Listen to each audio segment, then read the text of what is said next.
अस्सलाम वालेकुम। आज हम बनाएंगे पंचमेल दाल। 5 तरह की दालों का इस्तेमाल करके एक बेहतरीन दाल तैयार करेंगे। टेस्ट इतना लाजवाब होगा कि ढाबे पर खाई जाने वाली जो दालें हैं जो आपने कभी खाई होंगी वो शायद ही आपको कभी इतनी अच्छी लगी होंगी। आपको यकीन ही नहीं होगा कि घर पर भी इतनी टेस्टी दाल बनाई जा सकती है। तो चलिए देख लेते हैं ये सुपर डिलीशियस पंचमेल दाल हम किस तरह से बनाएंगे।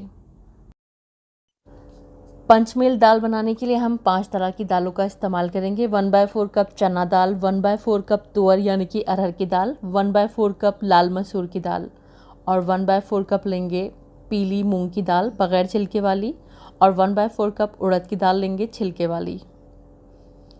ये पांचों दाल मैंने बराबर क्वांटिटी में ली हुई हैं। अब इनको 3-4 पानी से अच्छी तरह से धो देंगे और आधे से 1 घंटे के लिए इसको भीगने के लिए रख देंगे। अगर बाकी की दालें नहीं भी भीगी हैं तो कोई मसला नहीं, लेकिन चने की दाल को ज़रूर भिगो कर इस्तेमाल कीजिएगा क्योंकि चने की दाल की कुकिंग टाइमिंग फिर ज़्यादा हो जाती है अगर आप इसको भिगो कर इस्तेमाल नहीं करते हैं। तो मैं इसको आधे पौन घंटे के लिए भीगने के लिए रख दूँगी। जब दालें अच्छी तरह से भीग जाएंगी फिर हम इनको पकाएंगे। इस बीच में हम दालों के लिए एक मसाला तैयार कर लेते हैं। 1 टीस्पून नमक लेंगे, 1 टीस्पून लाल मिर्च का पाउडर लेंगे, 1 टीस्पून धनिया का पाउडर लेंगे और आधा टीस्पून से कम लेंगे हल्दी का पाउडर, आधा टीस्पून लेंगे गरम मसाले का पाउडर और 1 टीस्पून लेंगे कसूरी मेथी और आधा टीस्पून लेंगे भुने हुए ज़ीरे का पाउडर या फिर आप कच्चे ज़ीरे का पाउडर भी ले सकते हैं और पानी डाल देंगे। और इस तरह से दाल के लिए हमारा एक मसाला तैयार हो गया है। मिला देंगे इसको और रख देते हैं अभी इसको एक साइड में।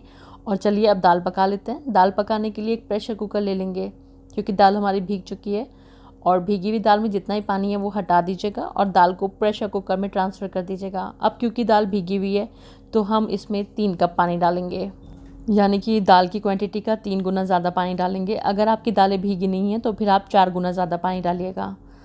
और अब इसमें नमक डाल देंगे। आधा टीस्पून मैं डाल रही हूँ इसमें नमक और 1/4 टीस्पून के करीब डाल देंगे इसमें हल्दी और थोड़ा सा तेल डाल देंगे जिससे कि प्रेशर कुक करते टाइम जो दाल है वो ओवरफ्लो नहीं होगी, वरना अक्सर दाल बहने लगती है। मिला देंगे इसको और अब प्रेशर कुकर की लिड लगा देंगे। हाई फ्लेम पर एक प्रेशर आने के बाद गैस की फ्लेम को लो कर देंगे और लो फ्लेम पर इसको 3 से 4 मिनट के लिए पकाएंगे। और अगर आप सीटियाँ देना चाहते हैं तो 4 से 5 आप सीटियाँ इसमें दे सकते हैं। इसके बाद इसके प्रेशर को खुद से निकलने देंगे। जब तक दाल पक रही है हम दाल के लिए मसाला तैयार कर लेते हैं, यानी कि तड़का तैयार कर लेते हैं। एक पैन ले लेंगे, इसमें 2 से 3 टेबल स्पून देसी घी डाल देंगे या फिर आप रिफाइंड तेल भी डाल सकते हैं, जिसमें भी आप बनाना चाहें। देसी घी में ज़्यादा अच्छा टेस्ट आता है। अब इसमें कुछ साबुत गरम मसाले डाल देंगे। 1 टीस्पून सफ़ेद ज़ीरा, 4-5 लौंग, 2 चुटकी हींग डाल लीजिएगा या फिर हींग स्किप भी कर सकते हैं। 1 से 2 सूखी हुई लाल मिर्च और 1 से 2 तेज़पत्ते इसमें डालेंगे। हल्का सा इसको क्रैकल कर लेंगे जिससे कि जो मसाले हैं इसकी खुशबू घी के अंदर रिलीज़ हो जाएगी। और अब डालेंगे इसमें आधा कप प्याज, यानी कि एक मीडियम साइज़ की प्याज को फाइन चॉप करके डालेंगे और प्याज को हल्का सॉफ्ट होने तक फ्राई कर लेंगे। बस जब ये हल्की सी सॉफ्ट होने लगेगी हम इसमें अदरक और लहसुन का पेस्ट डालेंगे। तो मैं इसमें 1 टीस्पून लहसुन का पेस्ट डाल रही हूँ और 1 टीस्पून डालेंगे अदरक का पेस्ट। 20-25 सेकंड के लिए इसको भून लेंगे। और अब हमने जो मसाले तैयार करे थे दाल के लिए वो हमें इसमें डाल देना है और मसालों को भी 2 से 3 मिनट के लिए मीडियम फ्लेम पर भून लेंगे। 2 से 3 मिनट भूनने के बाद इसमें 2 मीडियम साइज़ के टमाटरों को फाइन चॉप करके डाल देंगे। चॉप टमाटरों का टेस्ट ज़्यादा अच्छा आता है, लेकिन आप चाहें तो मिक्सी में हल्का सा इसको दरदरा पीस भी सकते हैं।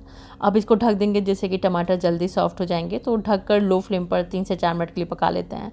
3 से 4 मिनट में आप देखेंगे आपके टमाटर सॉफ्ट भी हो जाएंगे और मुशी भी हो जाएंगे। ये देखिए, तो हल्का सा स्पैचुला से इसको इस तरह से प्रेस कर देंगे जिससे कि अच्छी तरह से ये मुशी हो जाएंगे। और इधर हम चेक कर लेते हैं अपनी दाल, क्योंकि जो दाल का प्रेशर है वो रिलीज़ हो चुका है, निकल चुका है। यहाँ पर आप देख सकते हैं दाल हमारी अच्छी तरह से गल चुकी है और इसकी कंसिस्टेंसी भी मुझे परफेक्ट लग रही है। अगर आपको दाल गाढ़ी लगती है तो गर्म पानी डालकर आप इसकी कंसिस्टेंसी को एडजस्ट कर लीजिएगा। हमें तैयार की हुई दाल तड़के में पोर कर देनी है और अच्छी तरह से इसको मिला देना है और इसको मीडियम फ्लेम पर 2 से 3 मिनट के लिए पकाएंगे जिससे कि जितने भी फ्लेवर्स हैं वो दाल में अच्छी तरह से मिक्स हो जाएंगे। तो थोड़ा सा इसको ढक देते हैं और लोअर मीडियम फ्लेम पर 2 से 3 मिनट के लिए इसको पका लेते हैं। 2 से 3 मिनट के बाद हम इसको चेक करेंगे और ये देखिए हमारी दाल जो है ये बनकर तैयार है। ये देखिए इस तरह की हमारी दाल की बहुत परफेक्ट सी कंसिस्टेंसी आई है। थोड़ा सा आप इस दाल को गाढ़ा रखेंगे तो टेस्ट ज़्यादा अच्छा आता है, लेकिन फिर भी अपने अकॉर्डिंगली आप इसको एडजस्ट कीजिएगा जैसी दाल आप प्रेफर करते हो। और हरा धनिया डाल देंगे इसमें, और थोड़ी सी हरी मिर्च डाल देंगे, मिला देंगे। और चलिए अब दाल के लिए एक तड़का तैयार कर लेते हैं, जिससे कि इसमें जो एक खुशबू है वो और भी ज़्यादा बढ़ जाती है। तड़के के लिए एक पैन ले लेंगे और इसमें तकरीबन 1 से 2 टेबल स्पून देसी घी डाल देंगे, 2 सूखी हुई लाल मिर्च डाल देंगे, और आधा टीस्पून के करीब डाल देंगे ज़ीरा, और थोड़ी सी कश्मीरी लाल मिर्च डाल देंगे। कश्मीरी लाल मिर्च जब डालिएगा तो गैस को बंद कर दीजिएगा, वरना फिर ये कश्मीरी लाल मिर्च जल जाती है और काली हो जाती है। तड़का हमारा तैयार है, इसको फ़ौरन हमें दाल के अंदर पोर कर देना है। और तड़का डालने के बाद हम इसको ढक देंगे, जिससे कि जो तड़के की खुशबू है वो अच्छे से दाल के अंदर जज़्ब हो जाएगी। तो 1 से 1.5 मिनट के लिए इसको ढके रहने देंगे, और 1 से 1.5 मिनट के बाद आपकी दाल सर्व करने के लिए रेडी है। हल्के हल्के हाथों से हमें तड़के को मिक्स कर देना है, और बहुत ही ज़बरदस्त हमारी पंचमेल दाल बनकर तैयार हुई है। तो इस तरह से ये दाल की एक आसान सी रेसिपी को आप ट्राई करें। बहुत टेस्टी दाल बनती है, बिल्कुल ढाबा स्टाइल इसका टेस्ट आता है। बहुत ही मज़े की ये दाल है। इसमें जो हम 5 तरह की दालें यूज़ करते हैं, सबका अपना एक यूनिक टेस्ट है, और सब जब दालें मिलकर एक दाल बनाती हैं पंचमेल दाल, तो वो बहुत मज़े की बनती है। चलिए अभी इसको सर्व कर लेते हैं। इस दाल को आप स्टीम्ड राइस के साथ या फिर ज़ीरा राइस के साथ, काजू राइस के साथ, जिसके भी साथ प्रेफर करना चाहें सर्व करें। रोटी के साथ भी ये बहुत अच्छी जाती है। ट्राई ज़रूर करें और अपनी फीडबैक्स मुझको ज़रूर दीजिएगा। और अगर आपको रेसिपी पसंद आई है तो प्लीज़ वीडियो को लाइक और चैनल को सब्सक्राइब करना मत भूलिएगा। Thanks for watching the video. Allah हाफिज़।